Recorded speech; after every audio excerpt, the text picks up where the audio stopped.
আসসালামু আলাইকুম ওয়া রাহমাতুল্লাহি ওয়া বারাকাতুহু। প্রিয় দর্শক, এমডি শাহরিয়ার হোসেন চ্যানেলে আপনাদেরকে স্বাগত। প্রিয় বন্ধুরা, আশা করি আপনারা সকলেই ভালো আছেন। মহান আল্লাহর নিকট শুকরিয়া আদায় করি, তিনি আমাদের এই চ্যানেলটি একবার হলেও দেখার সুযোগ করে দিয়েছেন। সব নবী রাসূলই দাওয়াত, তাবলীগ, তালিম ও তারবিয়াতে কাজ করেছেন। যেহেতু নতুন কোনো নবী ও রাসূল আর আসবেন না, তাই কিয়ামত পর্যন্ত দাওয়াত তালিমের দিনের কাজ আখিরি নবীর উম্মত তথা উম্মতে মুহাম্মাদিকেই করে যেতে হবে। হাদিস শরীফে রাসূলুল্লাহ সাল্লাল্লাহু আলাইহি ওয়াসাল্লাম বলেন, তোমরা আমার পক্ষ থেকে একটি আয়াত হলেও তা অন্যের কাছে পৌঁছে দাও। বিদায় হজের ভাষণে মহানবী সাল্লাল্লাহু আলাইহি ওয়াসাল্লামের সর্বশেষ বাক্য ছিল, তোমরা যারা উপস্থিত রয়েছ তারা যেন অনুপস্থিতদের কাছে পৌঁছে দাও। দাওয়াত তাবলীগের মূল প্রতিপাদ্য বিষয় হল সৎ কাজে আদেশ ও মন্দ কাজে নিষেধ করা।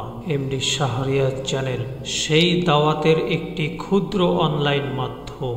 যদি আর একটিও ভিডিও মিস না করতে চান তবে এক্ষুনি আমার চ্যানেলটি সাবস্ক্রাইব করে নিন। প্রিয় দর্শক, আমরা আজকে যে বিষয়টি নিয়ে জানব সেই বিষয়টি হচ্ছে যে দোয়াগুলো নবীজি বেশি বেশি পড়তেন।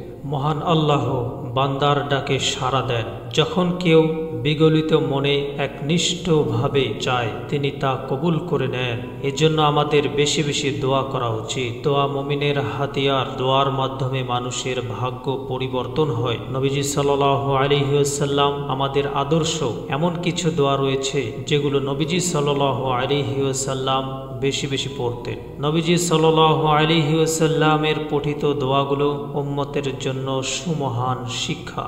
সে দোয়াগুলো হচ্ছে, হযরত উম্মে সালামা রাদিয়াল্লাহু তাআলা আনহাকে একবার জিজ্ঞাসা করা হলো, নবীজি সাল্লাল্লাহু আলাইহি ওয়াসাল্লাম কোন দোয়াটি সবচেয়ে বেশি পড়েন? তখন তিনি এই দোয়াটির কথা উল্লেখ করেন, ইয়া মুকাল্লিবাল কুলুবি সাব্বিত কলবি আলা দীনিক। হে অন্তর পরিবর্তনকারী, আমার অন্তরকে তোমার দ্বীনের উপর দৃঢ় ও মজবুত রাখো। মহান আল্লাহ মানুষের অন্তরের একমাত্র পরিবর্তনকারী। সে কারণেই নবীজি সাল্লাল্লাহু আলাইহি ওয়াসাল্লাম নিজের জন্য এবং তার উম্মতের জন্য শিক্ষা স্বরূপ এ দোয়াটি বেশি বেশি পাঠ করতেন।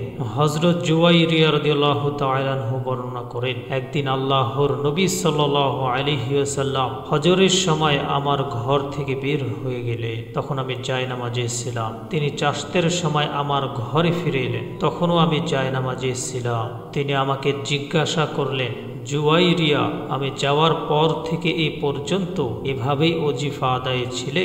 আমি বললাম, হ্যাঁ। তিনি আমাকে বললেন, আমি তোমার পরে 4টি বাক্য 3 বার বলেছি। যদি এগুলোকে ওজন করা হয় তবে তোমার কৃত সমস্ত ওজিফার চেয়ে এগুলোই বেশি ভারী হবে। আর তা হলো, সুবহানাল্লাহি ওয়া বিহামদিহি আদাদা খালকিহি ওয়া রিদা নাফসিহি ওয়া জিনাতুনা আরশিহি ওয়া মিদাদু কালিমাতি। অর্থ, আমি আল্লাহ তাআলার প্রশংসা সময়েত পবিত্রতা ঘোষণা করছি, তার সৃষ্টিকুলের সংখ্যার পরিমাণ, তিনি সন্তুষ্ট হওয়া পরিমাণ, তার আরশের ওজন সম পরিমাণ, তার কথা লিপিবদ্ধ করার কালি পরিমাণ। হযরত আয়েশা রাদিয়াল্লাহু তাআলা আনহা বর্ণনা করেছেন, রাসূলুল্লাহ সাল্লাল্লাহু আলাইহি ওয়াসাল্লাম মৃত্যুর আগে এই দোয়াটি বেশি বেশি পড়তেন, সুবহানাল্লাহি ওয়া বিহামদিহি আস্তাগফিরুল্লাহ ওয়া আতুবু ইলাইহি।